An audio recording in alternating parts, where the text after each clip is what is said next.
Il est 8 heures, le musée océanographique est encore fermé au public. Cependant, les 131 employés s'activent pour nettoyer les 90 bassins avant l'arrivée des visiteurs, nombreux en cette période estivale.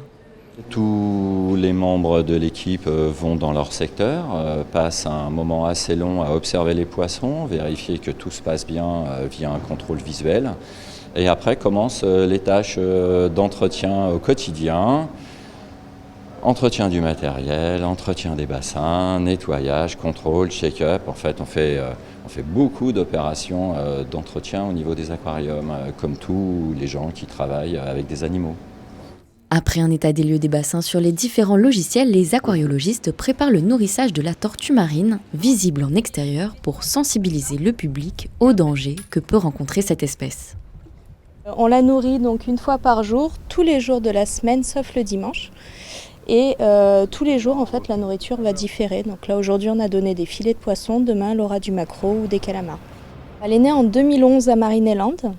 Et donc Marineland nous la prête afin de sensibiliser le public sur la protection des tortues. Donc c'est une tortue qui est née en captivité et qui ne pourra donc pas retourner en mer par la suite.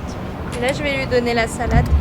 C'est important de sensibiliser le public sur les tortues que l'on ne peut pas forcément voir tous les jours en mer et leur faire comprendre qu'il faut faire attention à l'environnement marin parce que ça peut impacter directement les tortues du coup.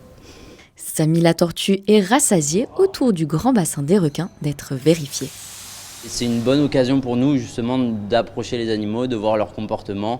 Des fois, à la fin de la plongée, on reste 5 minutes pour les observer, vérifier que tout ça aille bien, qu'il n'y ait pas de comportements anormaux. Puis remettre des pierres s'il y a des pierres qui sont décrochées ou voilà, refaire un petit peu le décor.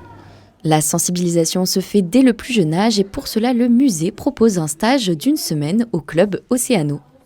On a fait le nourrissage, on a fait un peu le bassin tactile et on est allé préparer la nourriture pour les poissons. Il y a énormément de pédagogie qui est faite vis-à-vis des enfants par rapport à la préservation de l'environnement marin. Et les équipes sont très professionnelles et s'occupent très bien des enfants pendant tout le stage. Donc il y a énormément d'ateliers, comme vous parlez mon fils à l'instant, où ils font de la préparation pour le nourrissage, ils font du nourrissage. On leur explique les différents types d'espèces, on leur permet de les toucher, de leur donner à manger. Et effectivement, encore une fois, on les sensibilise sur la préservation de la faune marine par rapport à des attitudes à avoir. Donc c'est important et c'est intéressant. Avant l'arrivée des visiteurs à 9h30, petit tour dans les réserves interdites au public où se trouvent les bassins de reproduction du corail, mais surtout du ludjan. En ce moment, on travaille sur une espèce de ludjan dans le but de pouvoir repeupler nos aquariums avec en objectif pouvoir s'affranchir des importations et travailler sur les espèces, sur les animaux issus de la reproduction en captivité. Et ça y est, il est 9h30, le musée océanographique ouvre ses portes, la journée peut enfin démarrer.